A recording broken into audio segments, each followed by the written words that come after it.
Hello and welcome along and welcome back to Ohio and American Life Farming. We've got some work to do with the John Deere 290 here today, or the R7 290 I should say. First though, we're going to need to get it repaired because as you can see we're down to about 3/8 of its current wear and tear. So we'll jump out of here quickly and apply this. If we can get anywhere near it. There we go. So we're going to repair this. This is going to cost us $1,449. Yes, please. And then this is nicely up and running again. And then we're going to head down to the shop because we need to pick up a new piece of equipment today. We're going to be... Well, the temperature has risen to 3 degrees on the ground. Perfect temperature for our grass to start growing. And to do this, we're going to need a piece of equipment we don't have at the moment. Our current planter does not do grass. So let's turn this off and head into the shop. We're going to have to borrow something in order to get this job done. And we've got 2 candidates today. We have, under the seeders section, 2 John Deere planters. We've got this one, which is the CCS 1990 seed metering, and this one, which is the 750A 6 meter. Now, I think this one here that requires 275 horsepower, that is a 13 meter seeder. Do we have enough power in this tractor to do it? 319 horsepower on our 290. So yeah, easily enough. It is slightly cheaper, and we'll do both seeds and solid fertilizer. So yeah, does grass. Perfect. So let's customize that. We're only really going to be using this today. It's sort of a one and done with our grass. I want to add an American flag to it, as we are in Ohio, and that makes sense. Design is to add a work light on the back, but as I'm not expecting to actually need it, we're not looking to go that late. Should be good. So let's lease this. It'll cost us $2,079 to lease it. Much better than $40,000 to buy it. And then we need to pop into here because... Do we have any? Yeah, we do have some seed bags here. We need to get some grass. So this holds, I think it's roughly 5,000 litres. So I'm going to get a single thing of grass seed. We'll buy that. And then we're also going to get a single thing of... I think we've got some fertilizer in here somewhere. No, we haven't. So we're going to have to get... big bag fertilizer. This one for 1,060, or if we back out of here and go into here, 1,004. That is some really expensive fertilizer in that. So we'll head back. We'll head to here, and I think it's gonna be that other one because there just is nothing else we have in here. Let's grab that then. Big bag rack fertilizer. And buy that. Oh, no. That actually is way more expensive. 2,300 for... That is massively more expensive. We are actually going to get this. And we'll buy one of those to begin with. And we'll see how we go from there. So... that should give us a fairly good setup. We have got the other bit there that we can fill this with. Open that up. I just want to have a look in the back of this. Seems to be a fairly similar hopper for both. So let's back it up and see how we do. Into our 7R. And back us up here for this. So we want to get all 3 fields done today if we can. I don't know if this grass seed will go far enough. If it doesn't, what we'll do is we will take our little... Oh, I say our little.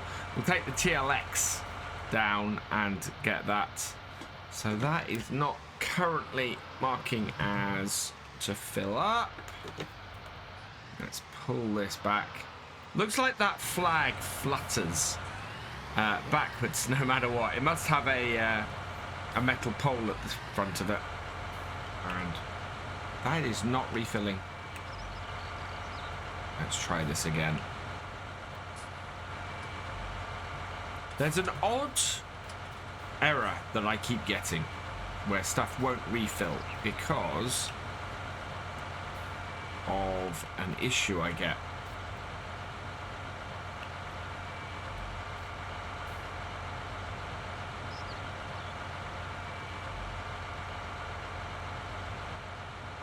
Right, I'm going to head over here because this is not behaving itself at all.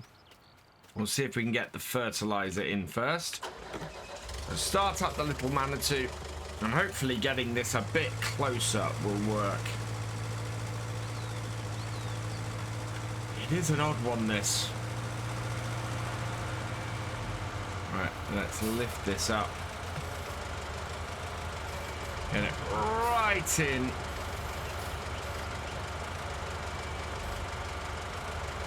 Where are we on our forks? Yeah, our forks are really high. There we go.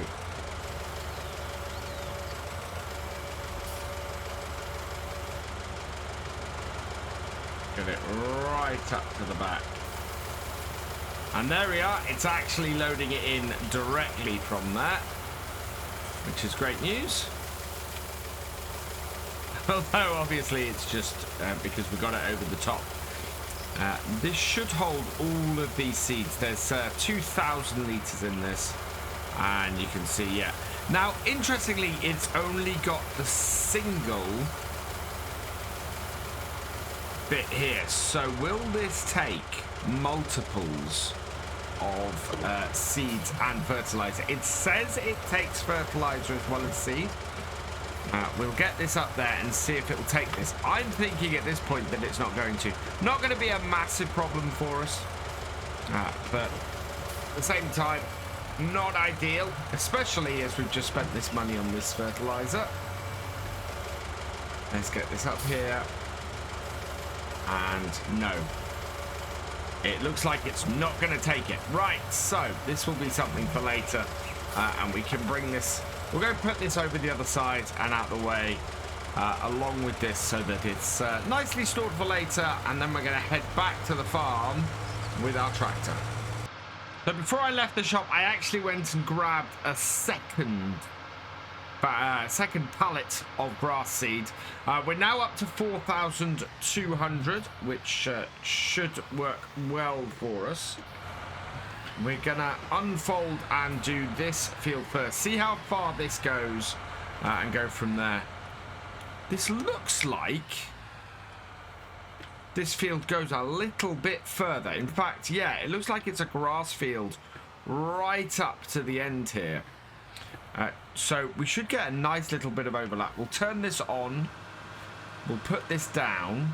And what I want to do is get myself a nice straight setup before we set ourselves a good route on the GPS. Set that. Set our width. And we're away. Look at that. That is doing a fantastic job now.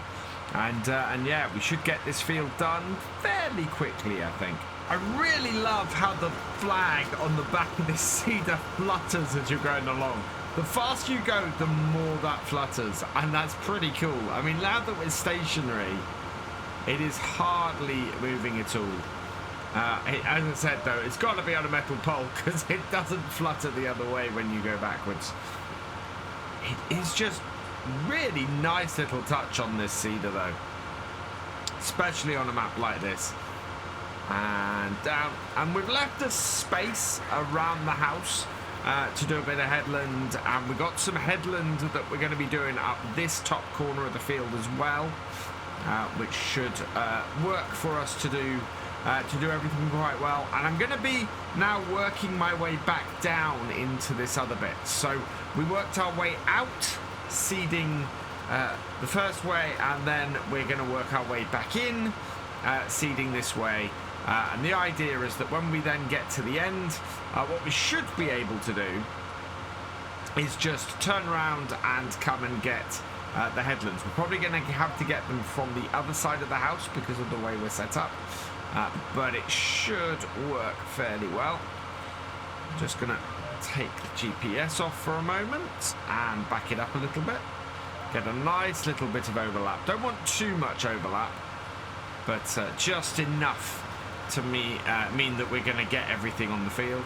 And again, it comes to about this point here because, well, you can see we're leaving a gap at the edge, so there's going to be quite a bit of overlap in that corner. But I can't really help that, unfortunately. Bring this round, and we'll finish off this corner of the field. With the main part of the field finished, I'm just heading around here now, and we're going to turn around carefully and get the headlands done. Bring this here, back it up, bring us into the corner. It should go fairly nicely around this corner, this, and just finish off this headland. We are only down to 71%, so getting 2 sets or 2 pallets of that grass would seem to be fairly well justified with how much we're using here. It's not using it particularly quickly. At the same time, it's going to be using a decent amount of what we have in here, especially considering the size now of field 12. That's going to account for probably about half of our seed usage with this, with what we're doing today. Right, this corner is so sharp. I'm going to lift the seeder. But yeah, so field 12 is going to account for a large part of the grass that we see today. Should do us fairly well, and we should get more than enough grassland out of this for us to eventually be making our own hay and to feed the cows for a good long time with it. Should be able to meet the demand in the same way as we have met the demand with the silage just from doing season 13 for that first year. And our reason for doing the field in this way starts to become clear now as we're brought back to the entrance to field, or the end where we started on field 11. And I'm just listening to the back of this. We've got a we've got a definite hum coming in from the seeder itself, which is pretty cool. Only comes in when I look backwards and look at the seeder. I really like that. Right, we are going to fold this up and head across the road so that we can get field 10 done next. And this will work out fairly well for us as well. Nice big square field, this one. So we should be able to get this done well. I'm going to line myself up with this headland, work our way across the field, and then we should be able to come round and basically end up back at this corner. We want to set ourselves up with a GPS once we get started, so let's start this up, drop this down. We used all of 5% on that last field. So yeah, we'll see how much we have left here. As long as we have 35%, I think I'll be happy. All 3 fields that we're doing today have their challenges. The first field we did, field 11, together with field 12, those both have a fairly odd shape and are interesting to try and work out the most efficient way of doing it.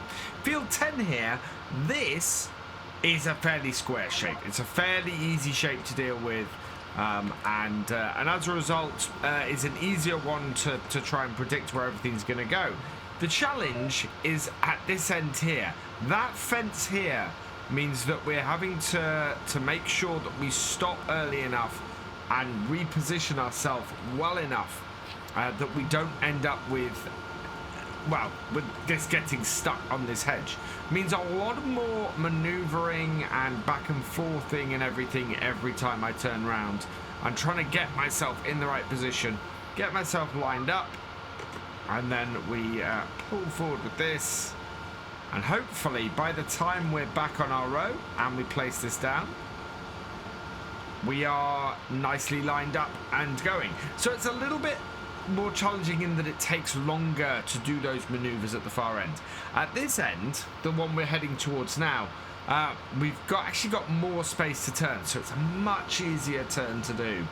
And as a result, allows for a much freer, easier movement around this end of the field. And I'll show you what I mean by this as we come up here. So as with most of the time when I'm coming nose towards the end of the field, I'll drive right up to the end, back off ever so slightly. But unlike the other end, I should be able to just swing this round and avoid everything in such a way that I'm immediately lined up pretty much as soon as I come back on, drop down, and away I go. And any gap or any little turn that's left in that should get picked up and covered by the headland. So it's yeah, each of these fields do have their own little challenges and own little tests that we need to take into account. Something I am looking forward to in Farming Simulator 22 is these fence posts and things. I'm really hoping map makers embrace the placeable system for bits like this, and then fields like this, if you want to leave the fences there, you can. If you want to remove them and expand this field into that area there, you'd be able to do that as well. Would just be absolutely brilliant. I'd love to see that sort of configurability in maps in the next game. Would be absolutely wonderful. And now we're coming up to the end of the field. And I'm impressed by this. This has been a great little seeder. It's not one that actually is much use on our farm because, well, we're just not doing crops that this has. But it is a great little seeder. Works so well for everything we've been doing here.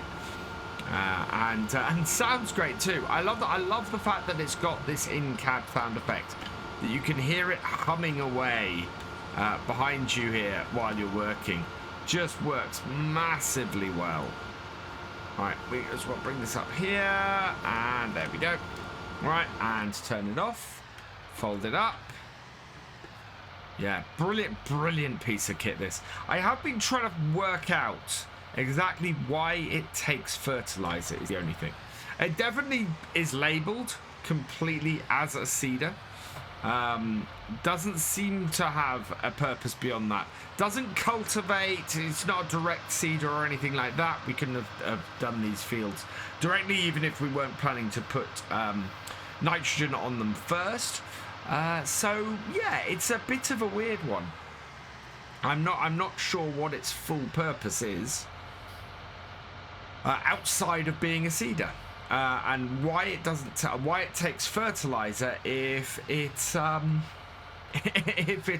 doesn't take it at the same time as the seeder. It's a little bit of a weird one, that.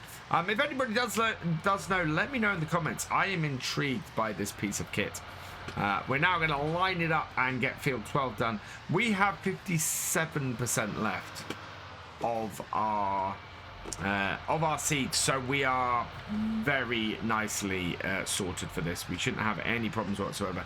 I'm having a little bit of a traction issue on here, but otherwise I think we're going to be fine. On, down, and yeah. It's a cloudy day, but the sun's still coming out. A couple of videos back, somebody suggested that as close as I've got to this fence here, this might be a problem when working this field. And I would agree for what we're doing at the moment. You can see that it's actually worked out fairly well for the turnaround, but when we come back on this row, we're going to have to get uncomfortably close to it. It's only for about 3 fence posts, so it shouldn't cause me a massive problem, but it is going to be a little bit fiddly to get that bit done and to get this to get it all as close as I want. Thankfully, as we're doing a headland, it shouldn't be a massive problem, but yeah, that is a little bit closer than maybe for this particular job I'm comfortable with. Wasn't too hard though, and as we come around the headland here, as long as we stay on the field with the seeder, we should be okay. So just bring it round here. Yeah, there we go. Nice and clear. So it's only a very short part of the field that is that close to the fence. And as this is all grass, that shouldn't cause us an issue anyway. And that is our second field. Pretty much done and dusted. We just need to do this last little bit. Is that going to be wider than my cedar? Yep. That is going to be wider than my cedar. So we need to just pick this up and go and do those couple of little bits. And then we've just got one more field to do. Headed into our final field, and we're actually going to start this down the bottom end. And GPS is not going to work so well. So we'll turn that off. And bring this round and start this over here. And I think our best way is going to be to hug our pond. So on and down. And away we go around the edge here. And yeah, this field hopefully is a nice little extension of field 12. That means we're going to end up with a huge amount of grass. My final row, I'm just positioning myself for. And down and away we go. And this should bring us to a point where we can just get this edge done. So bring this right up to here. And yeah, that gets us in a good position to spin round and come down and clear this edge. Sun is getting really low in the sky. That work light would have been really useful at this point. Although, to be honest, we've got a lot of light coming out around the tractor. So yeah, we're okay. And with this little bit going into this corner, that finishes this job off. Like so. There we go. So that is all of our grass done and planted. Sets us going very nicely into mid-spring, where that should now germinate and start growing, which means we're going to leave this here for today. And all that remains is for me to say thank you for watching. I hope you have enjoyed this video. Please give it a like, give it a share, and for all the latest videos from Virtual Farmer, please subscribe to the channel, ring that bell, and I will see you next time. Goodbye.